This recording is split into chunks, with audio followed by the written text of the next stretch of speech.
J'ai franchi la porte et j'ai su que quelque chose n'allait pas. Darla avait l'air bouleversée. Elle se tenait debout dans le salon, les mains jointes, passant d'un pied à l'autre.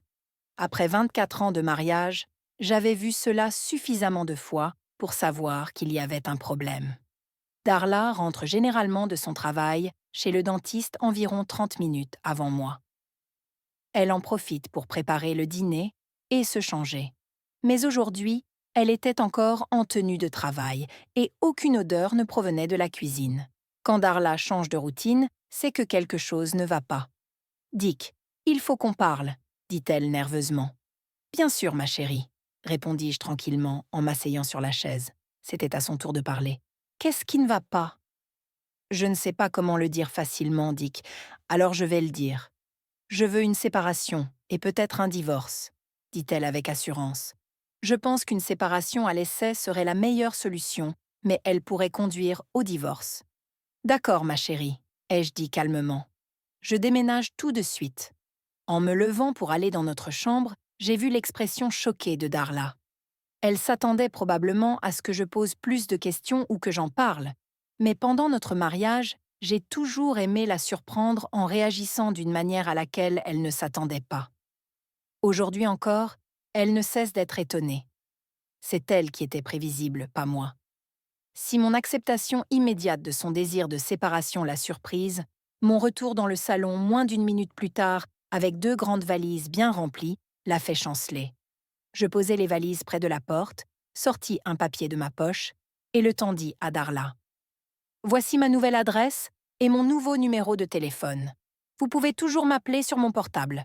Je n'ai qu'une seule exigence en matière de séparation. Si tu fais l'amour avec quelqu'un d'autre que moi, nous procédons immédiatement au divorce. Si tu essaies juste de te trouver, comme on dit, nous pourrons nous remettre ensemble quand tu te seras trouvé. Je ne suis pas d'accord pour qu'on se serve de moi plusieurs fois, sans conséquence ni punition, et qu'on te laisse ensuite décider que tu veux me reprendre, ai-je prévenu. Un coup de poing et tu es éliminé. Avant que Darla ne puisse parler, j'ai sorti mon téléphone portable et j'ai composé un numéro. Bonjour Becky, c'est Dick. Je me demandais si tu voulais me retrouver vendredi soir pour dîner? J'ai demandé. Tu connais la réponse, Dick, dit Becky en riant. Je serai là avec des cloches, mais je peux oublier les sous-vêtements. J'ai souri, j'ai fermé mon téléphone, j'ai ouvert la porte et j'ai pris mes valises. J'ai descendu le trottoir jusqu'à ma voiture, laissant Darla incrédule, incapable de s'exprimer. Becky et moi avons dîné d'un bon steak, rien d'extraordinaire. Puis, nous sommes rentrés dans mon appartement. Le téléphone près du lit a sonné juste au moment où elle m'avait amené à ma troisième extase. Me tenant dans son nid d'amour plutôt douillet, Becky s'est penchée et a décroché le téléphone. « Allô ?» répondit-elle à bout de souffle. « Darla, pourra-t-il te rappeler dans quelques minutes? Il est un peu coincé en ce moment et il a besoin de se détendre un peu, mais je pense que je peux le dépêcher. Soyez gentille et donnez-lui une demi-heure, juste au cas où le train arriverait à la gare un peu plus tard que prévu. D'accord ?» Après avoir raccroché le téléphone, Becky s'est mise à bouger avec encore plus d'énergie. Je me suis accrochée à elle pendant qu'elle travaillait dur pour me faire finir, et cette fois, nous avons atteint la fin ensemble. J'ai attendu quelques minutes que mon cœur ralentisse et que Becky se détache de moi. Puis j'ai décroché le téléphone et j'ai appelé le numéro qui était le mien il y a quelques heures à peine. Le numéro de mon domicile. Darla a répondu presque immédiatement, avant même que le téléphone ne finisse de sonner. « Allô? C'est toi, Dick ?» « Oui, c'est moi, Darla. Je suis désolée de ne pas avoir pu répondre plus tôt, mais je t'ai rappelé dès que j'ai pu. » Ai-je répondu, plus que suffisant. « Qu'est-ce qui se passe, Dick ?» demande Darla. « Tu avais déjà un logement et tes valises étaient prêtes avant même que je te dise que je voulais me séparer. Puis, j'appelle ton numéro pour discuter de notre situation et c'est cette idiote qui répond au téléphone. Elle admet presque qu'elle est sur toi en ce moment. Disons que je ne voulais pas être pris avec mon pantalon baissé cet après-midi quand tu as décidé de me dire que tu voulais te séparer.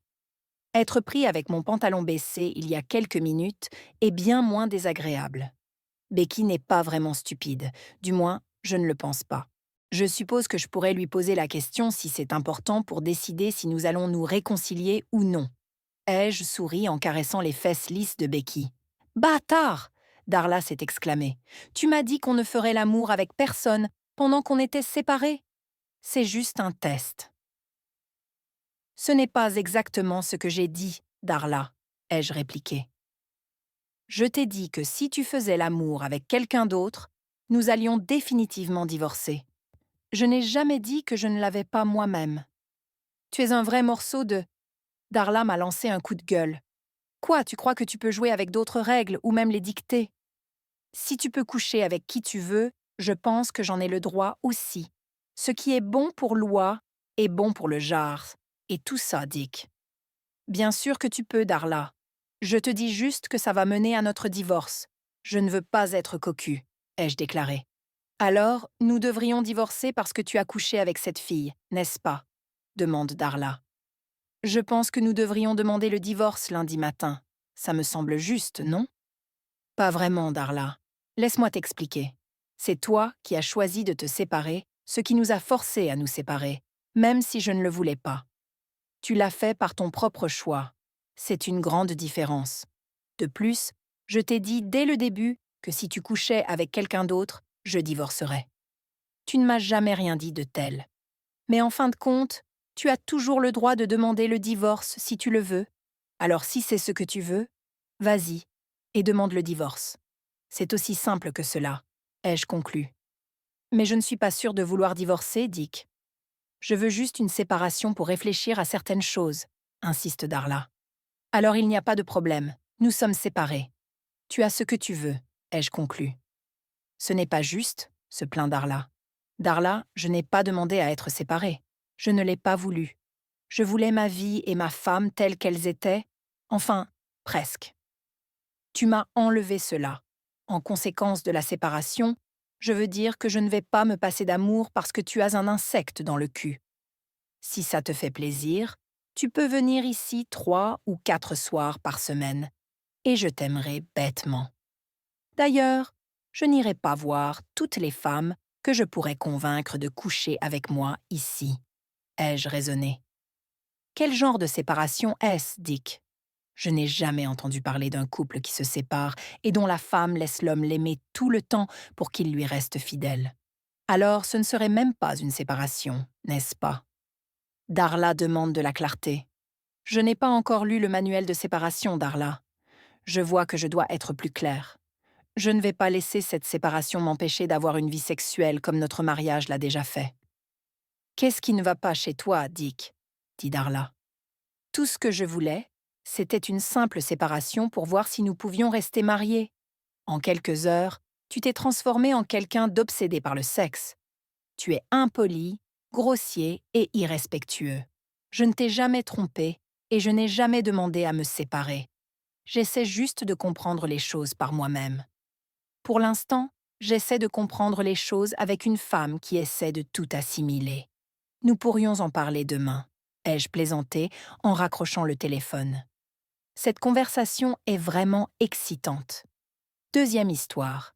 Je suis une femme de 28 ans et j'ai besoin de raconter comment j'ai découvert que mon petit ami de longue date, 8 ans, me trompait. J'espère que mon histoire aidera d'autres personnes qui pourraient se trouver dans une situation similaire. Je suis avec mon petit ami depuis l'université.